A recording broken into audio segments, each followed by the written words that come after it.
इतने वक्त तक आपके यहाँ बैठे रहने से इस बात का एहसास तो हो गया कि चुनाव के अंदर आपने हलचल पैदा कर दी है। जैसा नरवाल जी ने कहा कि ये चुनाव ये तय नहीं करेगा कि उत्तर प्रदेश में सरकार गिरेगी कि सरकार बचेगी, लेकिन इस चुनाव से उत्तर प्रदेश के अंदर चल रही राजनीतिक नब्ज को पहचानने का काम किया जाएगा।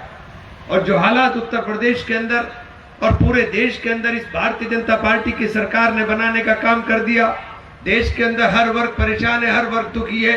एक तरफ दुखी किसान है, दूसरी तरफ दुखी और परेशान देश का व्यापारी वर्ग है।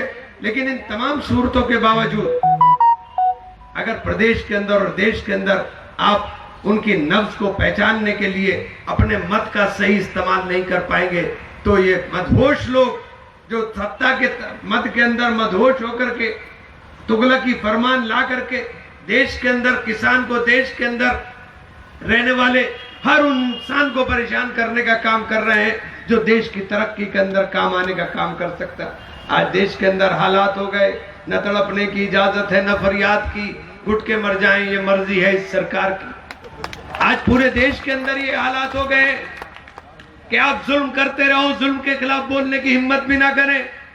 आपकी सरकार के अंदर दरिंदगी की इंतहा होती रहे, लेकिन दरिंदगी के शिकार लोगों के साथ अगर उनके जख्मों पर मरहम रखने के लिए प्रियंका गांधी और राहुल गांधी जाने का ऐलान कर दें तो प्रियंका गांधी और राहुल गांधी के साथ तुम्हारी बदतमीज पुलिस बदतमीजी करने का काम करे।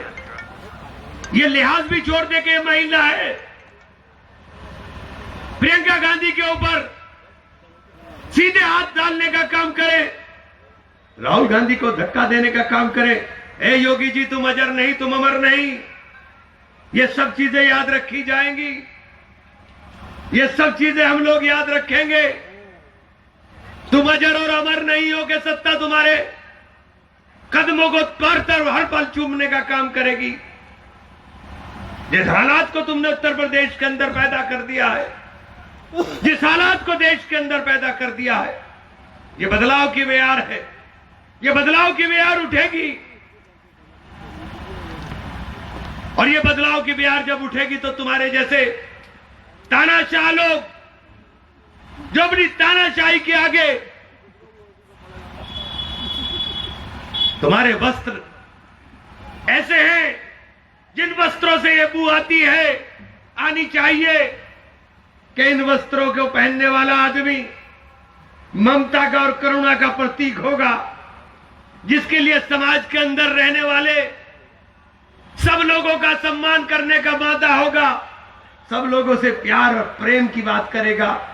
लेकिन योगी जी, तुमने तो गेरुआ धारण कर करके गेरुए को भी दागदार कर दिया। ब्राह्मणों की हत्या तुम्हारी सरकार में, ब्राह्मणों की हत्या हो रही है। तुमने जातिवादी का जहर बो दिया, नफरत के नाम पर सियासत कर रहे हो। कभी हिंदू और मुसलमान की नफरत करोगे, कभी दलित से नफरत करोगे। क्योंकि तुम्हारा कारोबार नफरत का है तो अब तुमने ब्राह्मण से भी नफरत कर ली, तुमको ब्राह्मण से भी खतरा हो गया। गरीब ब्राह्मण क्या कह रहा है कि रोज हत्याएं लेकर बलिया से और सहारनपुर तक हत्याओं की सिलसिला रुकने का काम नहीं कर रहा है, बलात्कार का सिलसिला रुकने का काम नहीं कर रहा। पार्टी के गेट के ऊपर क्या नाम था तिवारी बच्ची का, कल इनकी पार्टी के गेट पर उसने आत्मदाह कर लिया और गिरफ्तार हमारी पार्टी के दलित के जो आलोक जी हैं उनको गिरफ्तार कर रहे हो। न सुनना चाहते हो, न देखना चाहते हो। क्या चाहते हैं आप देश के अंदर? क्या आप जुल्म करते रहे और हम जुल्म सहते रहे? हम लोकतांत्रिक तरीके से विरोध करेंगे और उस विरोध को आप रोक नहीं पाएंगे। आपने देख लिया है हाथरस के अंदर, हमारी नेता को रोकने की तुम्हारी औकात नहीं है। उनके हौसलों को, उनके हिम्मत को तोड़ने की तुम्हारी सरकार की लाठी में ताकत नहीं है। ये चुनाव इसी बात का है, ये चुनाव इस बात का है कि प्रदेश में हो रहा है दलितों के ऊपर अत्याचार, प्रदेश में हो रहा है किसानों के आज किसान की बात करना नहीं चाहते हो। मोदी जी आज भी कह रहे हैं कि मैं किसानों को समृद्ध करना चाहता हूं।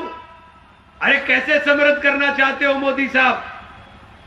मोदी साहब आपने वादा किया था मैं किसान की आय दुगना करूंगा और टारगेट दे करके आपने वादा किया था।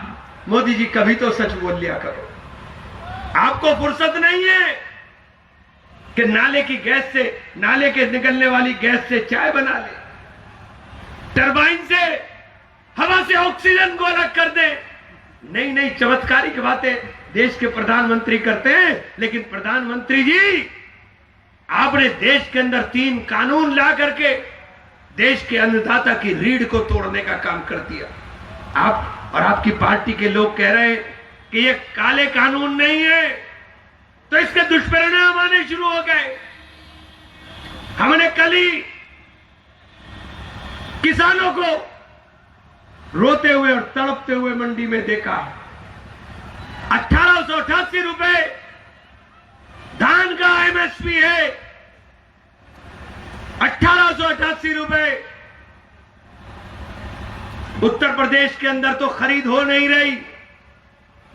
नाम को सेंटर खोले हैं क्योंकि वहां मंडी का इंस्पेक्टर खड़ा हुआ है और वो कहता है कि तुम्हारे धान में 17% से ज्यादा, 17% से ज्यादा मॉइस्चर है, इसलिए ये नहीं लेंगे। और इसका 150 रुपया कम। किसान का धान पड़ा है, बोली लगा करके कहने लग गए इसका तो 1200 से ज्यादा नहीं मिल रहा है। 1750 रुपए एमएसपी, 1788 रुपए, 1250 से पैसा मिल नहीं रहा है।